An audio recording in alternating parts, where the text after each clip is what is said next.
So let's open it up. Anybody have any questions on the Rack Canada or Canada Winter Contest? We don't want to get it confused with Canada Day. Canada Day is in July, of course, and this is the Canada Winter. Same type of setup as Igor said, but Only kind of colder. interesting. Only colder, yeah. And the only thing, Igor, and you got my email, and Igor has a proposal to work up there for a couple hours and that with it. Any of you that have been here on Manitoulin, and it's a day-to-day predicament, whether we can get up on that hill. It's one of the few areas that's plowed because we're right on the escarpment plateau there, and the wind that blows, as many of you know, that's why they put 49 windmills up there on that escarpment because there's always a predominant west wind that blows up on the hill. It could be as still as anything down at my location here below the hill, but up there, oh my God, it's like you're in a wind tunnel. It's kind of crazy. And just to give you a perception, Igor, of Hmm. what we could possibly, like you said, you've got that Ford Explorer D-Expedition or Expedition, which is great four-wheel drive that can take you just about through anything. If I could get if I could get you just to stop sharing for a second there, Igor. Um, I just want to show some pictures up there that we took around the winter time that could possibly happen. Now, I'm not saying it's going to happen, but there's always a probability. So let's take a look first of all. Let me just bring this up here. Come on. Okay. So what tends to happen sometimes, now we're not necessarily going to get into the shed, but were you thinking of working through inside your vehicle with the 2000, or did you want to work in the building there, Igor?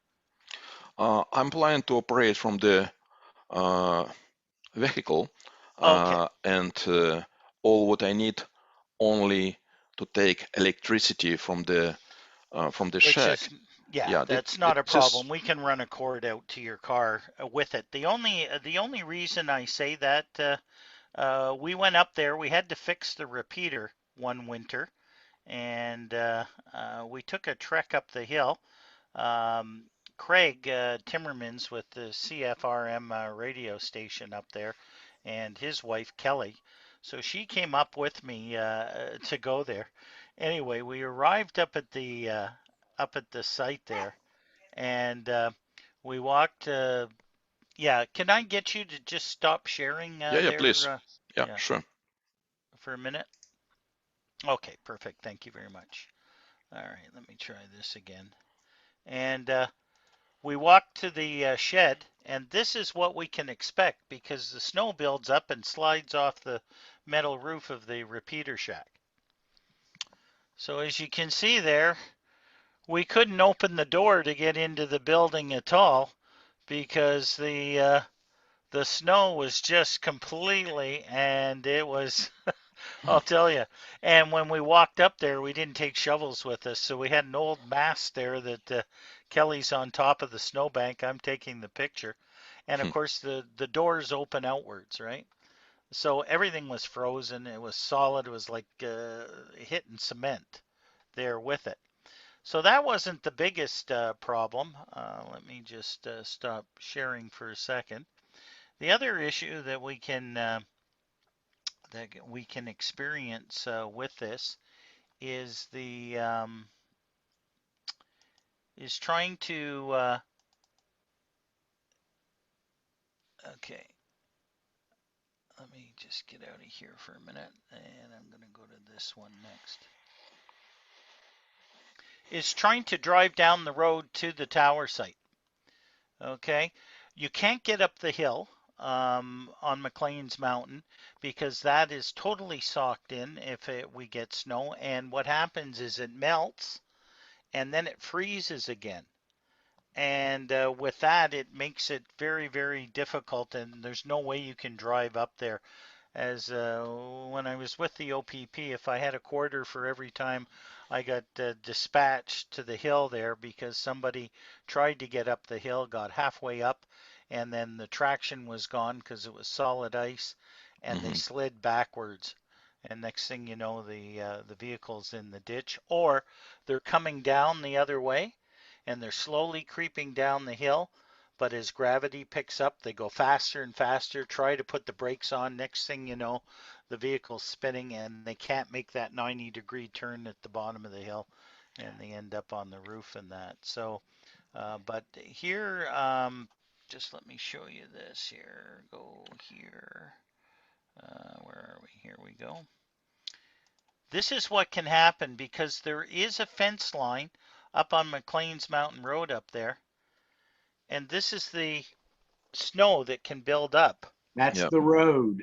That's the road Mm. going to the tower site. The tower Yeah. site, as you can see, is here, and that snow is 10, 15 feet deep, and they Yeah. don't Yeah. plow Definitely. it there. Yeah. So I mean, that's the issue. I mean, if we could get like a couple of snow machines with sleds and stuff like that, but it means hauling up there and that. So this is just what I wanted to kind of bring to your attention, the possibility. Now, Yep. I've been up there at Christmas being able to drive right to the building because Hmm. we haven't had any snow.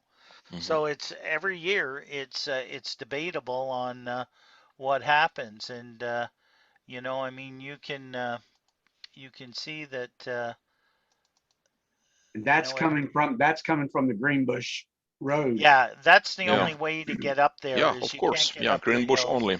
Yeah. Yeah, the Greenbush Road and that with it.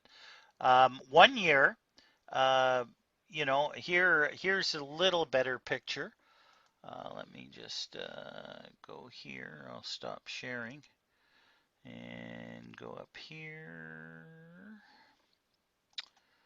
It's really unpredictable, but like I said, there's the tower. This is our tower here, and you can see the snowbanks. There's a rail fence line that runs on each side, and when that wind blows, it just scoops in there on the top of the hill, and it's just like I said, and they don't plow it. Now with the windmills up there, there was one year where they brought in those big V plows and that to try and Hmm. move the Hmm. snow. Let me see if I've got a picture of that picture. Yeah. So Jeff and I went up there and they started to plow. Hmm. And this is what it looks like here.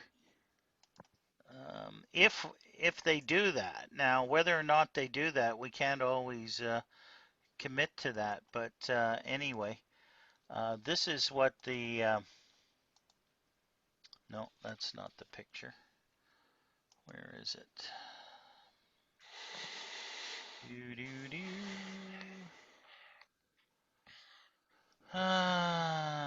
Did I not get it up here? No. Where's the other picture? Okay, let me try show all windows. There. This may be the picture here. Nope. That's not it. Okay.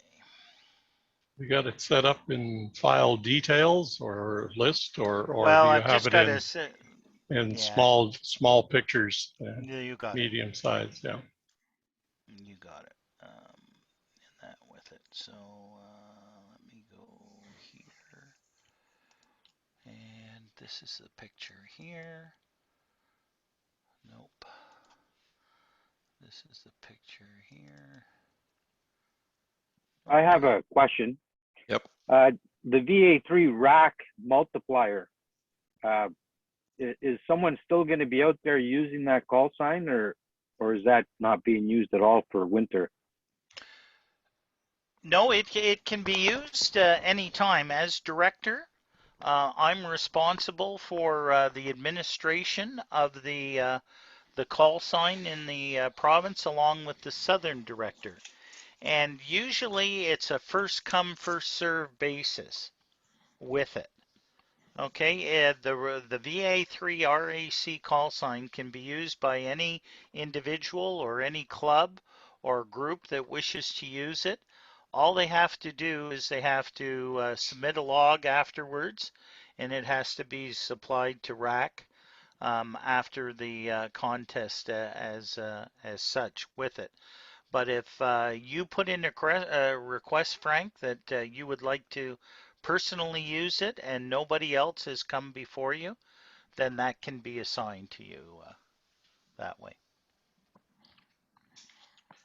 So it means like if you have to get very good possibility for the pile-ups in the RAC Canada Day contest, you can submit your application to the RAC director, to Al, and to VA3 Quebec Radio Phil. And if nobody requested this call, this is very good probability to get it. And this is definitely will be beneficial to operation if you don't have such experience. So it will be better to try. Well, Yeah. I don't have enough experience there yet, Igor. I'm working on it. But no, I wouldn't take it. But maybe somebody in the Ontario Contest Club might take it, because I hear there's quite a few good contesters in that group. You can try it anytime. This is like possibility. You might be biting and off more than you can chew. yeah, and also this is very good practice, like to operate like 5.9 Ontario. So this is not too difficult, and this is big fun because everybody will hunting for you. Yeah. So Okay, this is the picture that I wanted to show. They were able to make a path, but the snowbanks were higher than the truck. And when we got, Jeff and I got down so far. I was there for one ride. The mirrors were scraping the walls there. Yeah, Wow. exactly. With it, and we finally got to a point where the plow couldn't remove the snow anymore, and that with it, we're quite a distance from the towers at It was that like point. being in a submarine. Did you have to back up all the way back Yes, after? yep, Oh, absolutely. holy crap. Yeah, we Yeah. got down so far, and yeah, there's no way to turn around. You're literally, you couldn't even open the doors of the Unbelievable. vehicle because the snowbank, and you can see the height in this picture. It was just, and that's what happens. It blows and it fills up there. And this is the last area on Manitoulin, and I know because I've traveled every back nook and cranny 35 years as policing, and this is the last area that melts on Manitoulin Island, is up on that hill. So it's the first to fill in and the last to leave. It's it's because we're up on that high bluff and that there. So it wasn't that I was trying to tell you, discourage you there, Igor, because I know you really want to get up to that site, but if you, and I will be able to tell you weeks leading up. So, having said that, you are welcome to use the shack here. I do have a 13 element Chris-Craft beam, 2 meters, that is up 60 feet on the tower. So, I mean, I'm not as high as McLean's Mountain. I'm about 800 feet lower, but we're still in the same grid square. And, if you want to try, and I've been able to hit most of the amateurs that are on the page here from Elliott Lake to Sudbury and that direct. So, but we'll see. We hope to get up the hill. I do have Ted on board, VA3 OGG or VA3 CTE here, as he's got. And Ted does have a Skidoo, and he has offered to that if it's required. Anyway, I'll turn it over to you, Ted, if there's any suggestions. Now you've seen the sights up there. Can your machine make it, do you think? Oh, it looks like a lot of fun, actually. It looks like a snow machine playground. Yeah. Yeah. I would definitely have fun going up and down there for sure. No problem with the snow machine, I don't think. We have two here, so we'll certainly available for if needed. Like Yeah. climbing a ski hill. Yeah. Yeah. You'll need a I mean, trailer. yeah, if you're on top Yeah. of it, it's not a problem. The only issue, the other issue is at the tower site, we're only plugged into one 15 amp circuit that we have off the hydro up there. Yep. And I mean, it won't be a problem to plug his radio in to run 100 watts on Yeah, 2 yeah, meters that's true. from it. But heat is another issue up there. If we were to plug in a couple of space If he's heaters, gonna be in, if he's gonna be in his vehicle, then, yeah, you but know, if we can't get the vehicle up there, Rusty. right, oh yeah, if you gotta go snow Mm. machine, that's right. So see. if he's able to transmit off the spare building that we use for storage there, which is empty Mhm. right now, Mhm. where he operated from, He- it's not a problem. He's out of the wind, but if Mhm. it's 30 below out there, it's going to be 29 below or 31 below in the building, building, right? So yeah. to operate 2 or 3 hours up there, you better bring your Arctic parka there because it's Yeah, I do have be a little experience cold. with traveling to Arctic. Usually I have been using a couple layers of the Mhm. thermal weather, and so And if you're thermal only wear. looking Yeah. from 7 to 9, originally I thought you were going to be right from 7 p.m. on Friday night to 7 p.m. Saturday night. I think a little bit closer to the contest, it will be more realistic to see what is Yeah, how the we're going to do. Yeah. possibility.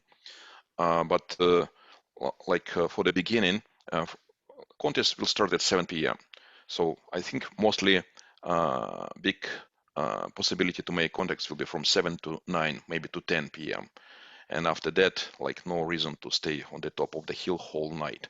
So better to come back to your home and come back to top of the mountain on the Saturday morning around 8 p.m. when it will be possible to continue to operate in the contest. So this is the plan, and I'm very thankful for your kind proposal to stay at I've got a home. suggestion, guys. Yep.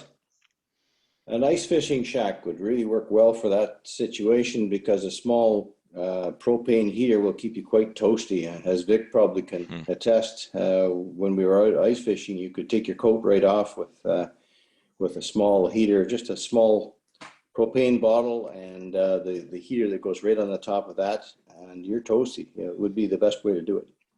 Interesting. How it possible to bring to the top? Well, I don't have one, but I'm sure somebody in the crew has one. I don't know whether Vic still has his or not. I see. Okay, great Well, idea. I mean, yeah, I never thought of a propane heater. I mean, Just have to remember about building. Well, That's you've all. been up to the hill. You know what the building is like. Yeah. I mean, it's empty and it's Oh. shielded. I mean, if he shuts the door, It should be okay in there as long as you let a little bit yeah, of air there's out no. and in. Well, yeah, there is on the wall. There is a vent Oh, that's okay. got flaps on it. Yeah, you're fine then. And that, You can you even know, buy the units that monitor the O2 levels and shut down if they go out of range. I think one of oh, there, what Mike's holding up. What have you got there, Mike? muted. He's muted there. He's looking for the mute button. I know. That's a buddy heater. Hmm. It uses 2 1-pound bottles, but you can get the cable to change it to a 20-pound bottle. And it drives me right out of the little deer shack. Guess I gotta get here first. Hi here. Bob, can you hear me? How's the little baby doing? Hang on, people. Uh-huh. There we go. I muted him. Okay. Yeah, that's what I was thinking of, the one that you showed there, Mike. That's good, very good one. Yeah, I never Yeah. thought of that. So that is a possibility. Yeah. You know, get a propane or borrow one from somebody Mhm. for the weekend, and you know, that'll heat that building up, and What? then Not just you running making the noise? and that. Let me, Pat, can we get you to mute? Okay, thank you. Everybody's doggy and grandkids and everything. There we go. So, but yeah. So we will play it by ear, Igor, and Okay, as we get sure. closer, it looks exciting anyway. Yeah, I see. And And it'd be nice to have an expert to play with my radios too, so you can show me all about those also. So no we'll have problem. fun with that. Yeah. I see. Okay. Any other questions for Igor Yeah, about I have that? questions for Igor. Yeah, please Yep. go ahead, Denny. First of all, the exchange, you said Igor 590N. 59 is the RS number. That could change. Everybody's always 5'9" in a contest, buddy. Yeah. Yeah. All Whether you can right. hear them or not. No Even if matter there's how many different- times you ask them to That's repeat. right. That's right. Everybody's 5'9". Another thing, the multipliers. I'm still not clear. Is it the further provinces, the harder to reach provinces are the ones that have the higher multiplier? Is that? No, I don't think so. Like, okay. Let me show to you list of the multiplier I prepared the for the REC Canada Day contest. Let me see one sec. All documents for the contest I'll publish. Like I will ask Lou to publish on the it's here on the website of the Manitoulin Radio Club Facebook page, and let me show to you. Can I share my screen? Okay. So, can you see it, Danny? Yeah, we see it. We see it. Yeah, see, you're okay. coming through fine. Go I ahead. see. Okay, take a look. Maybe it will be more visible. This is table of multiplier in REC, like it should be winter contest. Like this is malt, this is province, this is band. You can take 2 pages, one for the CW, another for the SSB. And if you take Victor Echo 2 on the 40 meters, you can mark cross on this score on this place, and you will see which provinces you took already and which needs to be taken. Also, one recommendation: you can ask everybody to QSY to the another band for the multiplier. For example, you took Victor Echo 4 on 40 meters. You can tell to Victor Echo 4 Victor Tokyo or Victor Echo 4 Radio Alpha Charlie, can you operate on 80 meters frequency 3777 at, for example, 9 p.m. Ham radio operators friendly, and this is not big deal to make contact on the another band. This is one from the tactic which I have been using during contests, because better to organize multiplier than to catch possibility, maybe catch this multiplier later. If I'm working with rare station, for example, VK5 or Zulu Lima on the 20 meters, I'm asking, can you operate 15? Better to catch right now. Can you QSY on the 15 now? And after that, like tell frequency 21 to 100, for example, and with big possibility you will catch it. This is tactic. It means like you can select any stations from any province, work on the 40 meters, 20 meters, 15, but you will be not able for any reason to work on the 80 meters. If you will ask, can you QSY to the 80 meters? In this case, it's possibility to catch multiplier. In this case, your multiplier will be higher and result also will be higher, because this is not like passive probability to catching multiplier. This is active, like you hunting for the multiplier. You creating your own multiplier table according to the cases which has been exist in the contest. This table of the multiplier will be changed to the REC Winter Contest. I'll give to Lou and I'll ask to publish on the Facebook Money Tooling page. Okay, Okay. that was going to be my next question. Was an operator on one frequency band, if you catch the same operator on a different band, that's not considered a duplicate then? That was going to be my next question. Obviously, No, it's not like the sweepstakes contest. No. Dupe, it means like you operate same station on the same band, same mode. If you operate VE3 REC on 20 meters, definitely you can operate on the another bands. It will be not dupe. It will be extra points and possible extra mult.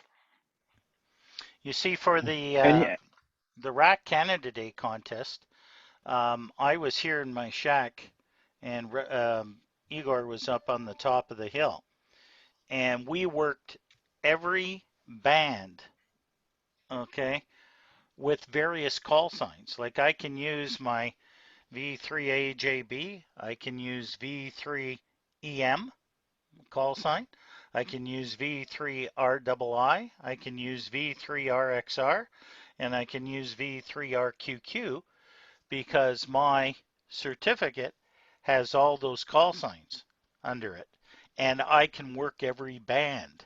So I worked 160, 80 meters, right through 10, 6 meters, 2 meters, 440 with Igor up the hill.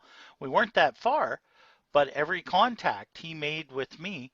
So if you people are available for the Winter Day contest on 2 meters, to be able to work direct to Igor, either on the top of the hill or over to my QTH, then that will add his multipliers for him with it. And if you have another call sign that is under your name, use that too. Is that not correct, Igor?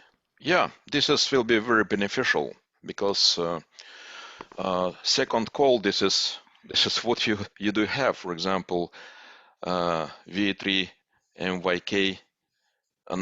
Frank V3 Alpha Charlie has called Victor Alpha 3 Fox Mike. This is definitely a good possibility to operate by another call. It will be extra QSO, and for the high result, each QSO will be countable.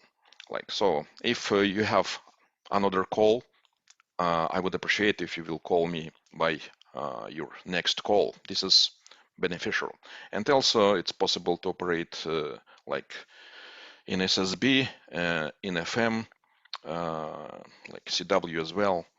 So any QSO. Don't we all have the ability to use the CG3 prefix? Or not? Like no, definitely. Yeah. Okay, it has to be issued by ISED Canada for a special event. Okay, to be able, and they usually do a specific circumstance for time. As far as I know, and I've checked, there's nothing been issued for this Winter Day contest as another prefix. But if it was available, like what they did during the centennial year, that you could use it all year long, then absolutely. So what you need to do is pull out your certificate of proficiency and look under your name to see what call signs that you have under your name. All right. The reason I've got so many is because I am the trustee of all the repeater systems, but ultimately that is a call sign. If I wanted to turn and say, okay, V3RQQ, clear, That's legal for me. Yeah. So Ted can use 2 call signs, but some of the rest of us only have the one. But anyway. Have to make a separate contact, or can you make one contact and say, oh, and use this call sign as well? Or do you have to call again with the second call sign? Call again, I believe. You need to call again, and you need to send report. Yeah. Okay. Al, I was almost an hour with Igor, just making contacts on all the frequencies. It was fun, but it was quick, you know, bang. Okay, go to 2 meters, bang. Al, Go to 6 meters. Yes, go ahead, Bob. I've never had a second call. I've never had a reissue of my license with the additional call put on it at any time. Well, what you do is call the radio service center, talk to Amy up there, and say, "I'd like to get all my calls on my certificate." She will print you off one and send it in the mail. She is a wonderful lady and very obliging. And yeah, you'll get a new certificate. That's why I've got extras sitting here. I've got mine up on the wall, but I've got ones here, which helps when I show people when we do online testing. So yes, just give them a call and say it's V3LLE. Would you please spit out every call sign that's issued under Bob Elston? And she will do that, and you'll have that all listed. If you've had additional rankings, like let's say you were a basic and now you've got your advanced, that'll also come on your certificate too. So it's always good to get them updated and that with it. Bob, I can send email to you, Amy, like Amy's email from the IC, and you can contact her like very quickly. So all questions she's resolving very fast, and in the past she was very friendly and very helpful. All questions resolving immediately. So I'm pretty sure if you will contact Amy by email, it will be very fast resolution. Thank you very much, Igor. But I cannot I cannot send an email at all due to my lack of eyesight. Now. Thank you. But I'll send you the phone number. Just call her. And thanks, and Al. I can read that with a big glass. I have a question for Igor. Yep. I know what streamers are, but I've never heard of the comment Sparks. You mean skimmer? Yes. Skimmer, this is device which give possibility to catch call sign from the flow of the DX clusters. Like at the present time, we have possibility to use skimmer for the CW, for the RTTY, for the digital modes.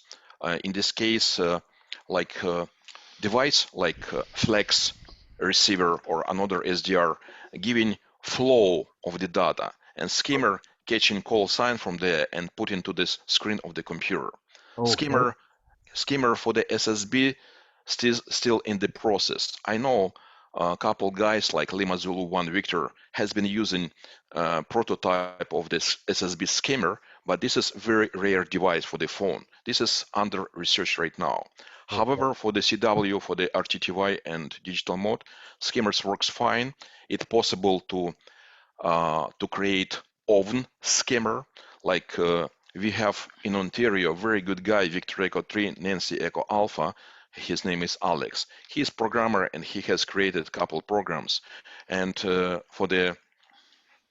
from him, I have got software to create skimmer for the CW and RTTY, but honestly, I did not have time to create it. So like with help of this software, possible to create oven skimmer. And in this case, it will be like DX cluster, but DX cluster for your oven. This is like possibility to see another call signs on the screen.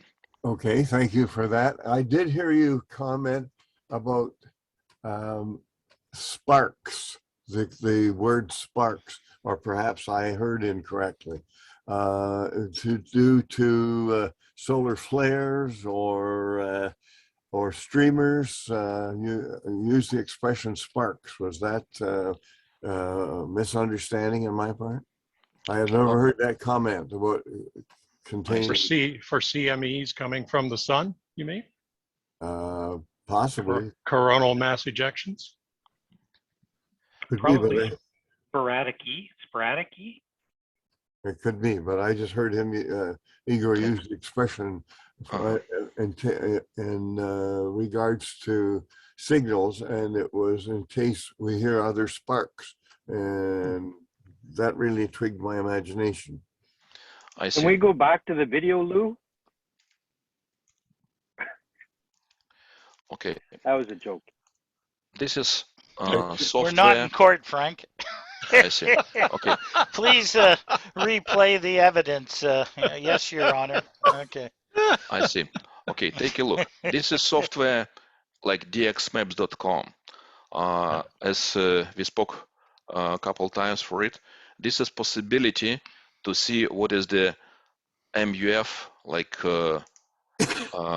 maximum usable frequency for the QSO. Right now, this is current situation.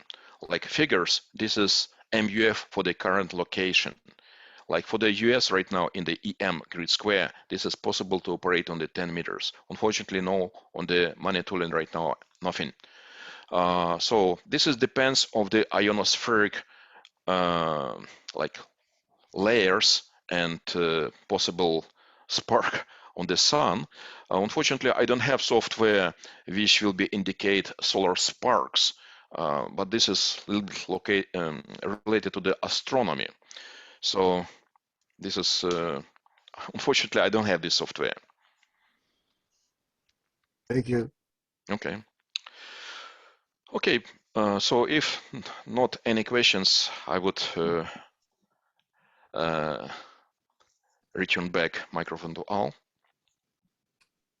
Okay, anything further for Igor? This has been wonderful this morning to get a little further update, little more education on working the contest. And yeah, if we can get a lot of you that are local and even maybe distance, if you've got a beam, are you planning to run the 2 meter thing horizontal on sideband or vertical? Like what's your intentions there, Igor? When I'll operate from, I hope, from the top of the mountain, I will use like horizontal Yagi, but I know you have vertical Yagi. Yeah. I think it will be possible to use as well, like for the FM. So this is great antenna, and last REC Canada Day has demonstrated how efficient this antenna. We did more than 200 QSO during REC Canada Day on the VHF. This is very good result. Yeah. Yeah, because not a lot of us up here have horizontal beams, right? But Yeah. But up there, you never know, you know, down to southern Ontario or over to Michigan or something to that nature, you may hear some stations for sure. And that, and if, you know, God forbid there's any propagation or, Yep. you know, bit of inversion, it's usually not in December, but you never know. You never Yep. know. Yeah. Yep. All right. Any other question? I wanted to say good morning to a few others that have popped in. We had a few come in and leave us, but I see you're aboard, Marine. We've got Nick from Sudbury. Welcome aboard, Nick, and a few others that have popped in and popped out. So nice to have everybody aboard this morning for us. So. All right, excellent. And that with it, what I'm going to do now is kind of open it up for questions of any sort or any topic that you may want to. I thought rather than me do another, you know, presentation, I'll leave that for following week. I know a few of you have mentioned things during the week on the round table, and other questions, and it can be pertaining to anything. We've got a wealth of information on board, so it could be about antennas, it can be about rigs, reviews of rigs, different potentials of operating things, or whatever you may have out there. Has anybody got any questions or? Actually, I have a question for Igor. Yeah, go ahead, Igor. Frank. When are you planning to go to Manitoulin? Yeah, sure. To set up. Are you going to go up that Saturday or Friday or? I'm planning to come on Friday around noon. I suspect it may be sufficient if it will be not too difficult to install Yagi on 2 meters. It's maybe less than an hour, but we don't know what will be weather condition. So in this case, I would be to reserve extra couple hours to accommodate radio on the top. I hope it will be not too difficult snow condition. So and after that, contest will start at 7, operate from 7 to 9, maybe to 10, and come back to our home and come back to the mountain on the Saturday morning. So this is the plan. There is no reason to stay on the top of the mountain whole night. So this is. And will you operate your call sign from Al's place afterwards? I will see how it's possible, but so it may be, yeah. Excellent, thank you. Go ahead, Bill. You're next, I guess. Yep. Okay, I had a quick question. I have got two 13B2s, and I was thinking of putting them both vertical, but I'd like to know if it'd be possible to put one horizontal and one vertical. Would I still have to use the same spacing? So for the which band? For our 2 meters, the 13B2s. Okay. So I know that for the SSBCW, this is better to use like horizontal, and for the FM vertical, this is depends of your preferences. If you prefer to operate like mostly FM, so in this case I would be installed to the vertical position. For the SSB, this is horizontal. Difficult to say. I would be come back to this question after REC Winter Contest, because on the top I will have Yagi with horizontal, and also I suspect that I will be able to operate on the vertical Yagi from Al's location. In this case, I will see difference, and after that, I'll tell you more information. Yeah. What I was thinking was one mast and have the vertical on the top, because you really do need to have a fiberglass mast there if you're using one of those 13B2 vertically, because the pattern is distorted. How far down do I have to put the horizontal one then? It's not affected by the mast. 1.5 meters, Bill. Yeah, 1.5? Okay. 1.5 meters. That was, I read it in a British magazine, the Radio Society of Great Britain, and they recommend 1.5 meters. Okay, rather than put a boom, horizontal boom on there and have the two of them, the wind loading is pretty bad that way. I could put it on the, as I was saying, the horizontal one down below the vertical one. Then I can have this, put a piece of fiberglass rod or pipe or something in there to keep the pattern correct for vertical. Over. Yeah, they said 1.5 meters, and you shouldn't affect the pattern of either antenna, Bill. Okay, thanks for that, Pat. Okay, that was my question. Thanks. Okay.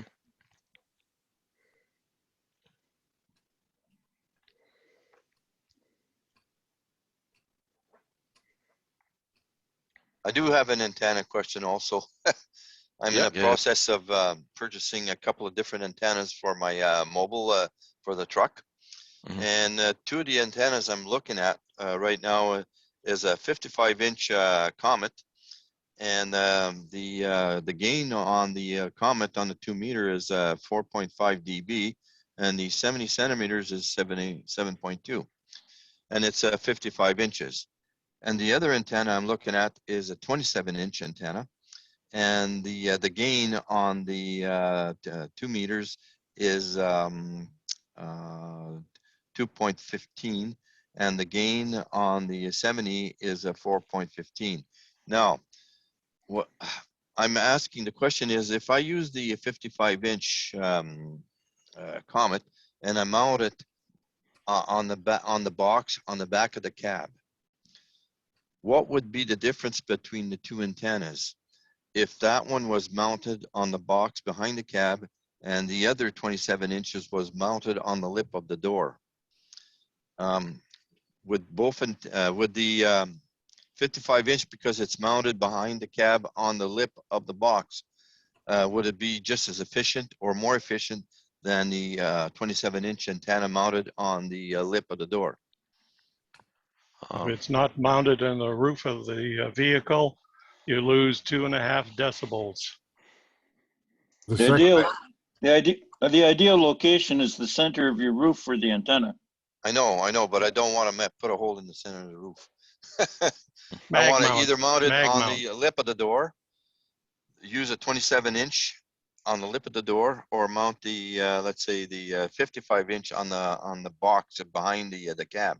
One antenna will definitely affect the radiation efficiency of both of them. No, it's going to be either or, one antenna, not both of them at the same time. Can I ask why you wouldn't buy a magnetic antenna? Yeah, mag mount. A mag mount. Mag mount. Yeah. Well, the thing is I parked the truck in the garage, and when I come into the garage, like the 27-inch has I can fold the antenna back to go into the garage, and then when I come out, I just fold it back up.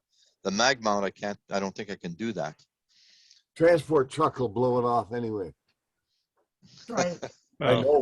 Not if you get the 3 mag mount base. Oh, I don't want to go that way. No, but most of us are running mag mounts with a 4 or 5-inch magnet, and I've never had any trouble going down the highway with it. No. And you can always step out and lower your antenna before you put it in the garage. Just tip it over. I got a suggestion for you. Yes. I have one of those SG 7900s. What are they? 5 feet. It's on the roof of the van. That's the summer antenna. The winter antenna is a 19-inch whip, which sits with a nice flexible rod, and it sits on the back corner of the van. And when I back in there, it just bends over, and it's not a problem because I'll forget sooner or later and back into there with that big one. As will we all. I just want something that I can use, let's say, from Manitoulin Island to let's say Garson or Sault Ste. Marie. Well, that one antenna, that 19-inch whip, will work on both bands, better on UHF than on VHF, but it's works perfectly well on that, and it'll match quite nicely. You can find a good match on both bands. Yeah. So I think from what I'm hearing here, I'm going to go with that 27-inch, and then mount it on the lip of the door, and use that folding. There's a mount so that I can fold it when I go into the garage, and it'll be a summer-winter antenna. Where you mount it will determine your best line of radiation. Yeah. Yes. Roof is best. Yes. The longer the pad, it will always radiate in the greater distance in the longest radiation effect. If you put it on any corner of your car, it will radiate best off the other end, or truck, or whatever you put it on. Yeah. Okay. The middle of anything is always the best pattern. No matter how small it is. Well, you can get away with them, but they don't work as well. Yeah. We used to use, for the locomotives at Inco, they used to put a mag mount antenna on those, but when they were shunting the cars, they'd fall over all the time. So we put two low slope 90 pipes welded to the side of the cab, and a 6-inch plate steel, and it was a UHF frequency, so that worked perfectly. And that was the best situation ever. And they paint those locomotives, and all they do is masking tape everything, and I'd have to go over and take the paint off the rods every once in a while. They forget to do that. The length Yeah. of the train would make one hell of a radiation. Yeah, and you know, they got rid of all those electric locomotives, and I salvaged all the mag mounts and the antennas. So, and I was running up and down, changing the other ones all the time, so it worked out well. And that's all you need is just the 6-inch on the UHF and 19-inch on the VHF. But luckily, it's a third harmonic. It works on the UHF even better than on VHF. Yeah, well, I have like McLean's Mountain. I mean, I have trouble getting over top of the mountain, get the signal over the top of the mountain. That's why I'm asking like for a mobile antenna. Yeah, well, that 19-inch whip has got a very high angle of radiation. It's better than like if you have a 3 dB or a multiple collinear antenna, it'll be a very low angle of radiation. So if you're too close to the mountain, you won't get over. You will with the 19-inch whip. Oh yeah. Yep. And what's that antenna called? That's just a regular quarter wave whip for you at VHF. Oh, I got one. It just happens to be 19 inches long, pretty well. Yeah. Just, I think I got just keep cutting it until it's resonant for what you want. Okay. For 19 inches, that would be resonant for what? Not 70 meters, 70 centimeter. 2 meter band. 2 meter band. Meters. Yeah. Quarter wave. Okay. Quarter wave. Quarter wave. Yeah, Cut it just for look for quarter 146. wave antennas. Comet, Diamond make them. If you go to that flea market, just look for a quarter wave antenna. They make a nice one. It's got a little, looks like a cellular antenna with a little coil in the middle. You don't really need that, but it looks better. Same thing. Matter of fact, here's one that I had Jim Hastings put together for me. And it's portable. He used one of those suction cup things, but this is the length. It's 19 inches long. It's got a little coil. That's so the it's one. actually, yeah, it's and it's 19 inches long, and yeah, works great. This is for if you go to emergency setup, and he's got the cable with it, and yeah, it works. I've got the diamond version that they have, but it's too stiff. When it hits the door, it makes a mark. So What about the real flexible one won't hurt anything. It just bends over. Is the Comet more flexible, or which one are you using, Bill? I'm just using just a piece of stainless steel rod, 19 inches long, because it bends so easily. It doesn't mar the garage door, and I don't have to worry about it. Yeah, it's a little bit flexible, as you see this. With That one, I think, will scratch the door, but yeah, it's a little harder with it, and of course, it's got no spring or anything. You can get ones with. You could put a spring in there, and it would bend easier, but you don't have to if you just use the stainless steel whip. Motorola has all kinds of those whips. Well, isn't that a shortened 5/8 wave antenna with a coil in the middle? It's not really. No, it's actually tuned for 440 too. Well, it might be tuned for it. Yeah. Yeah. That's why. Yeah. That's it's a dual band. The It coil, does, but no, it was primarily 2 meters, and I mean it tunes up. So Al, how well does that antenna perform on Manitoulin Island?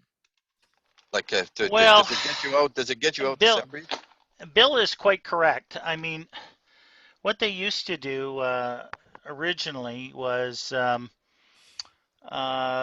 especially for commercial, I remember some of the cruisers, we used to put quarter wave whips because of some of the hill terrain and that with it. And then, of course, they went to the 5/8 whip, which basically works much better than the quarter wave. But there are certain locations where a quarter wave will actually outperform because you're behind, as Bill was mentioning, behind a mountain or something to that nature, and that with it. If you're talking stationary, trying to get into the repeaters, then definitely try a quarter wave where you are over what you've got in the 5/8. But overall, you're better off with the longer antennas in that regard. And the unfortunate thing is, it's just your location. You've got those two ridges. You know, you've got the Chaging range, and then you've got Cup and Saucer, and you've got Maclean's or up along the escarpment. So it's just location, location, location. If you had a repeater in Mindemoya or a repeater to the south of you in Michigan, you know, you'd get 100% that way, where I would have a hard time because I've got to get over those bluffs to get to a location that way. So that's why the CBC RMI works better than RQQ or RXR. And it's surprising because Maclean's Mountain and where the CBC signal is, CBC did their research and they went to the highest location on Manitoulin.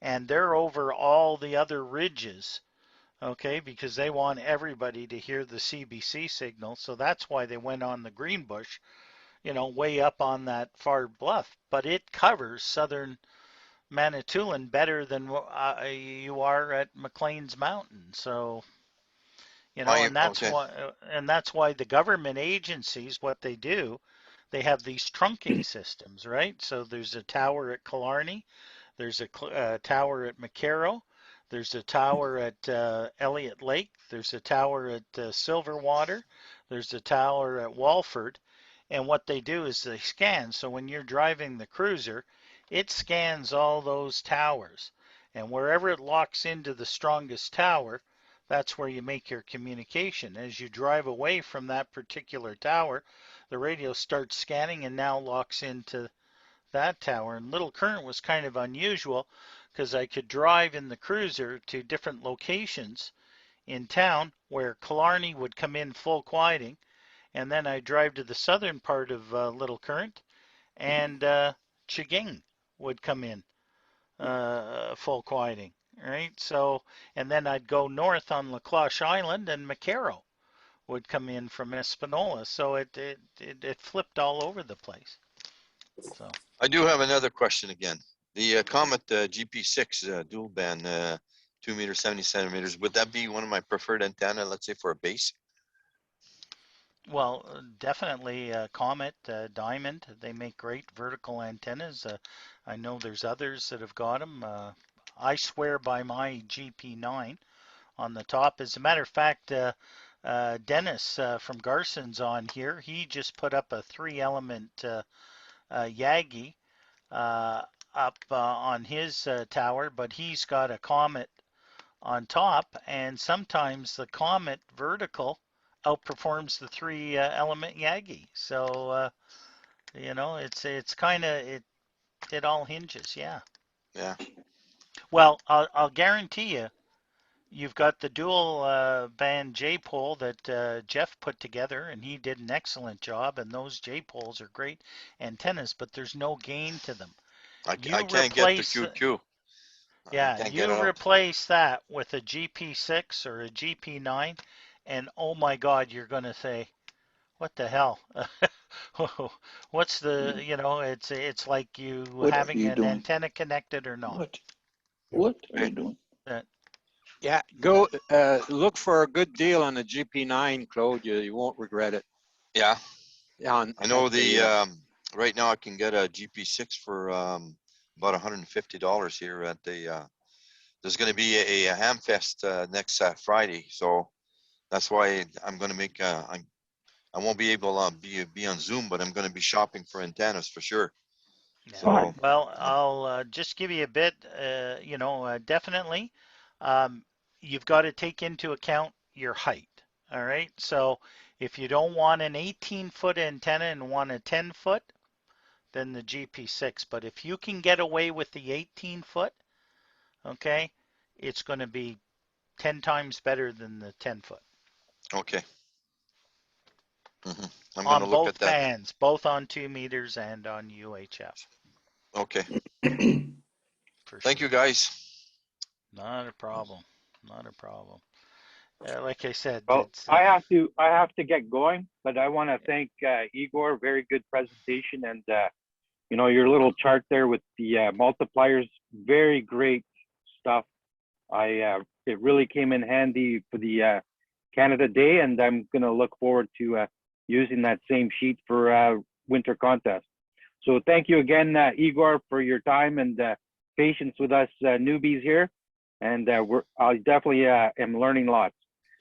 So good day to everyone. Enjoy the weekend. Okay, thanks a million, Frank. Take care, and thanks for coming aboard. Oh, and Claude, Dr. Dave had a neat thing on his car. I remember seeing one time. He had an electrical relay on there. What's that? He had a little tilt over mechanism. He could push a button in the van and tilt his antenna over. So you might look when you're at the flea market, see if you can find one. Diamond makes it. Oh yeah. Oh yeah. Yeah. Okay. There really? You go. Diamond, eh?